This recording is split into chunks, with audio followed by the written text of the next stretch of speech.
Hi, my name is Robert Eric Shoemaker, and I am a poet. I graduated from Naropa University, the MFA in Creative Writing and Poetics, and I recently finished my PhD at the University of Louisville in Kentucky. And one of the things that I researched when I was here at U of L was disgust theory and pollution theory. I'm particularly interested in cultural theories of disgust, especially Mary Douglas's theories of risk and danger, which work into my own theories and poetry of magic and poetry. And what I'm going to do is read a couple of pieces that are in the exhibit, and I'm going to also give you some prefaces on thoughts that I was having at the time that I wrote them. I've been working on a couple of different essays that are a mix of scholarly and lyric essays on disgust and the societal body. So I'm going to start with disgust as a physical feeling. Disgust is a feeling, some sort of emotion that we all recognize, and it has somatic attributes. Retching or gagging is a physical reaction. Maybe the gag from ball culture has its roots in disgust, as a co-optation of what the normies might find repulsive and transgressive.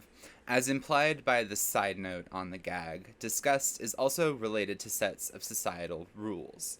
Material out of place, in Mary Douglas's words, is dirt, and dirt can generate disgust. That which transgresses borders is repulsive and needs to be set right. Categories are considered acceptable, unacceptable, or in between the two. In between categories, in their ambiguity, are inscrutable and often considered deviant as the unacceptable, as Mary Douglas writes, all margins are dangerous. As determined by theorists such as Susan Miller and Douglas, that which is ambiguous can in many instances be considered repulsive or disgusting because of the in-between nature of categories. Douglas states that these are pollution powers which inhere in the symbolic breaking of that which should be joined, or joining of that which should be separate. It follows from this that pollution is a type of danger, which is not likely to occur except where the lines of structure, cosmic or social, are clearly defined. That is a quote from Purity and Danger. A pollutant, an object of deviant classification with the power of ambiguity that engenders disgust, reinforces the sense of self-other boundary, and to protect the spiritual integrity of the individual or the group, either of which can insist that something is morally, ethically, or aesthetically unacceptable. And that is Susan Miller on disgust. The following sestina, Rhines, is an exploration of disgust theory through that boundary violation, and also through Sigmund Freud's notion of enjoying our daydreams and indulging in what would in reality be quite repulsive. Rhines imagines the violation of the self-ego individual boundary over associations made between the disgusting debris of the body and mundane domestic imagery. I'll read that now. Rhines. Consider your taut skin, and the ways in which it flows, the way fingerprints spiral, and the capture of print against oil, unique bodies, each their circle through which we swim, pools we share in which we swim. Like a dog, you lap water with skin, and you run circles with your hand under tap flow, washing skillet for cooking oil, coils of stove spirals. Minds wander and spiral through associations, swimming like salivary fish in hot oil when you're hungry, pops pain skin accidental, throbbing flows as hamster turns its wheel in circles. Rats turn in their ghastly circles, sewer gray water sink spirals, hamster ball through kitchen flows. You watch as pink tails swim from eye to cooking skin, popping skillet fry oil. Loss of tissue oils, porous eye, concentric circles of stove, of finger, of skin. Pain ruins your skin's spiral, seeping water, salting swim from which leakage flows. Cannot stop the flowing fits, and pustule plus oil equals public pool, and you swim anyway, in ghastly circles as skin cells spiral out and down, like rat skin. Ringworm comes in cootie circles, cooties tweak the face to spirals, soil eye to cooking skin. and this is about the poem itself. Freud writes of an aesthetic experience in which disgust is suspended such that the taboo may be indulged in. That's Winfried Menninghaus.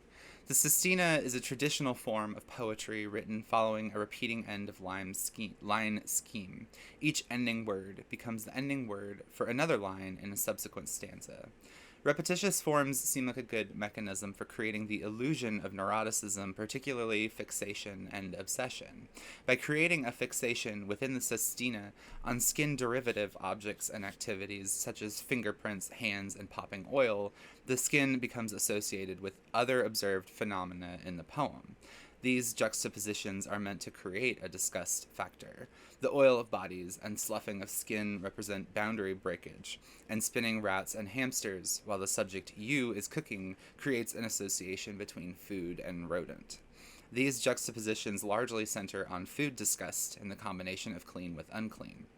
However, the reader of a poem centered on food disgust that is associative, but not intentionally overwhelming, may observe pleasing qualities in the obsessive patterns of the sestina or in melodic word choices such as the alliteration in coils of stove spirals. In this case, the intent to create disgusting juxtapositions abuts with the pleasant rhythmic qualities of traditional verse, which may allow the disgusting to be indulgent in Freud's sense. In this way, the poem either enables us to enjoy our own daydreams without self-reproach or shame, and suspends disgust, or displays a repulsive fixation on the disgusting and the skin boundary. By blurring the acceptable boundaries of the disgusting and the indulgent, poems and other forms of art make possible Freud's playful intercourse with the dark continent of the abandoned and repressed.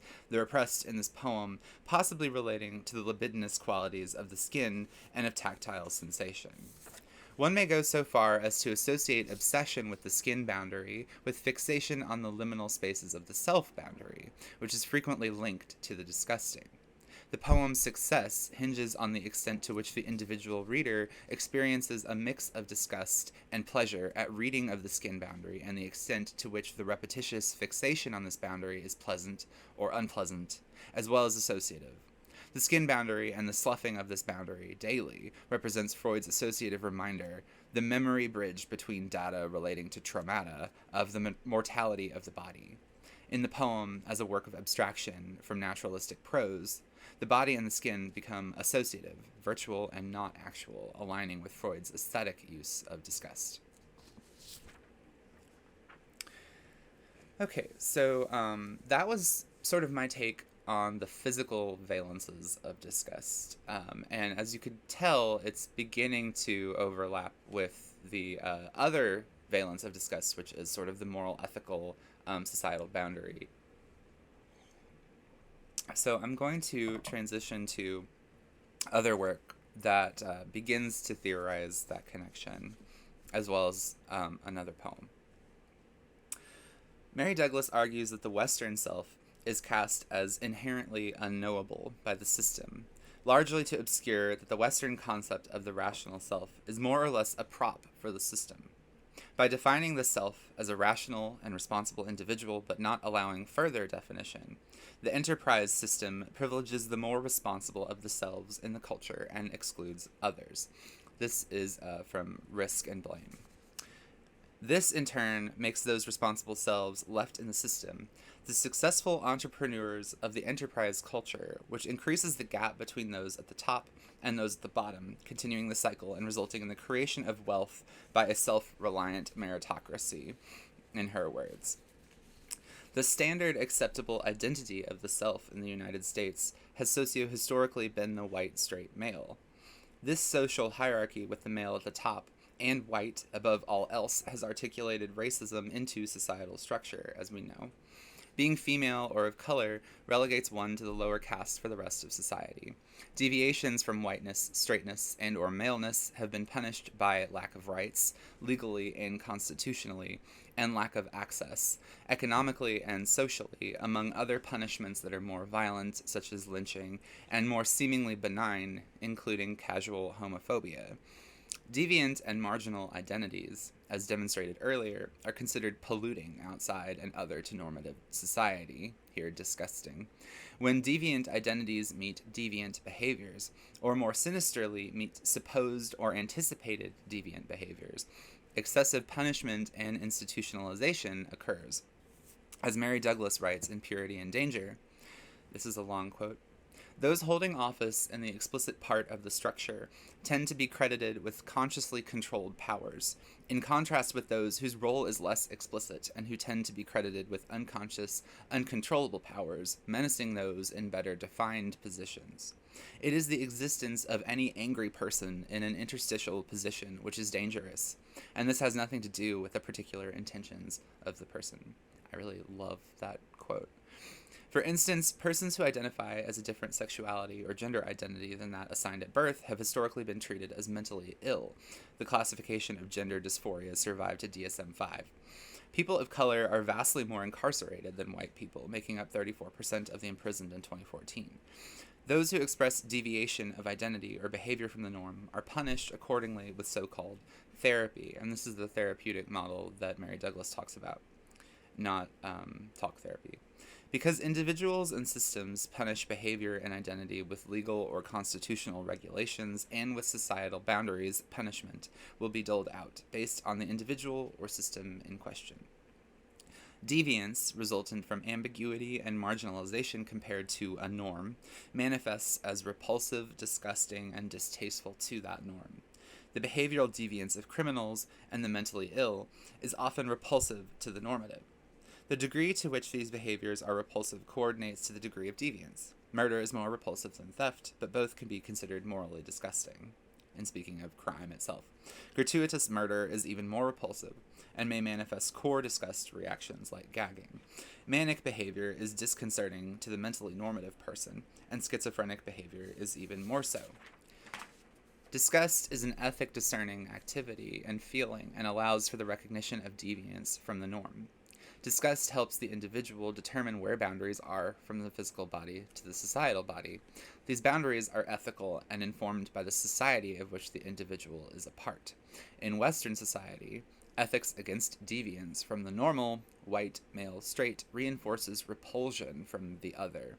The other is punished doubly for behavioral deviance, and is more prohibited from integration by virtue of the individual's uncorrectable otherness, such as skin color.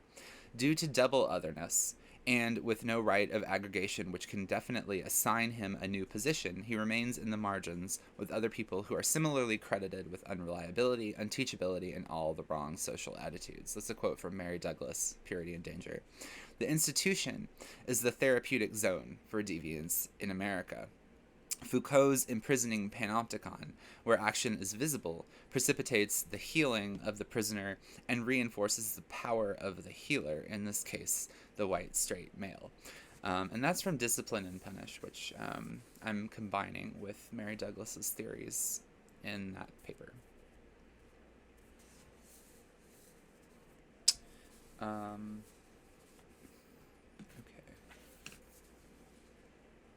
So now I'm going to read a little bit about the sonnet that I have here.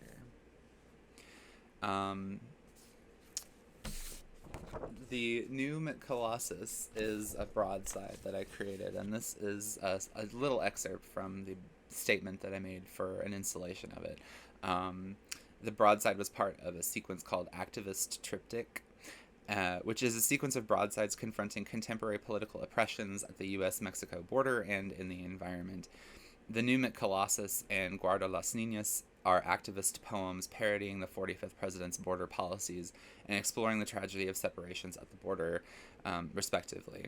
And Guarda las Niñas was installed with an audio recording of children at the border that was released as a news piece. And the intention behind the installation was to play with ideas of ethical disgust, both in terms of what I was just talking about, that Mary Douglas and Foucault together theorized that the normative white straight male, and defined by the center, is disgusted by those who are other, but also disgust reactions of pity and disgust from the viewer of the installation, which was intended to be a little bit jarring together. So this is the poem itself, and this is a sonnet, and it's based on Emma Lazarus's sonnet, The New Colossus, which is on the Statue of Liberty. The New Colossus. Not unlike the golden arches of clowning fame, with conquering hams astride from land to land, here at our sand-blasted border gates shall stand a mighty man with a gun, whose shame is the imprisoned working, and his name Moloch, American dream, father of blame. For his despair sends global demise. His wild eyes withstand the colonizer's sea that twin deserts frame. Heed, heathen lands, my orange pompadour, cries he with sneering lips. Give me your krauts, your curries, your quesadillas, vying to work free, the wretched refuse of your shit country's burden. Send these, all claimants, rifled and tossed to me. I clench my fist behind the iron curtain. And in case you can't see it, I'll hold this up. That last stanza is mostly speech from our imagined character. So this is the poem itself, and this is a sonnet, and it's based on Emma Lazarus's sonnet, The New Colossus, which is on the Statue of Liberty. The New Colossus. Not unlike the golden arches of clowning fame, with conquering hams astride from land to land, here at our sand-blasted border gates shall stand a mighty man with a gun, whose shame is the imprisoned working, and his name Moloch, American dream, father of blame. For his despair sends global demise. His wild eyes withstand the colonizer's sea that twin deserts frame. Heed, heathen lands, my orange pompadour, cries he with sneering lips.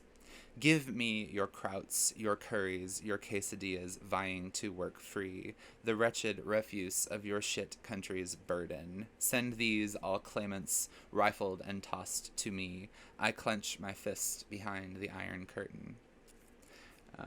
And in case you can't see it, I'll hold this up. That last stanza is mostly speech from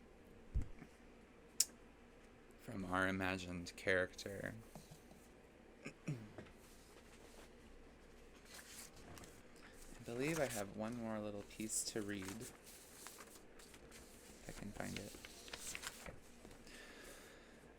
So back to the very beginning, I was reading that short bit about disgust as a feeling, which is an excerpt from the lyric essay. And here I'll just read one more piece, a paragraph. In Imani Perry's Vexy Thing, the roots of racism in the United States are tied to the fungibility of the enslaved person's body. At a slave auction, the body is expendable, here meaning has finite value, based on perceived future value in terms of work and production. The black body is tied to product and what the white asshole can get out of it, and so is the female body, which cannot own property, as she is property herself. The white woman can only become a person in union with a white man. Personhood, as we know, is dictated by the state, which Foucault and Mary Douglas were also talking about, which is dictated in part by common consensus, here ethics. This body is worth this much person, at the exchange rate of this and this, factoring in racism and sexism and all of the other isms. Perry's objective is to explain that one theory of white supremacy comes from economics derived from the United States personification of whiteness, thus depersonifying blackness and the woman by defining these as not man and not white. This is where the eugenics charts of the 19th century come from. This much whiteness in a black body equals this much personhood, which is this much socioeconomic mobility.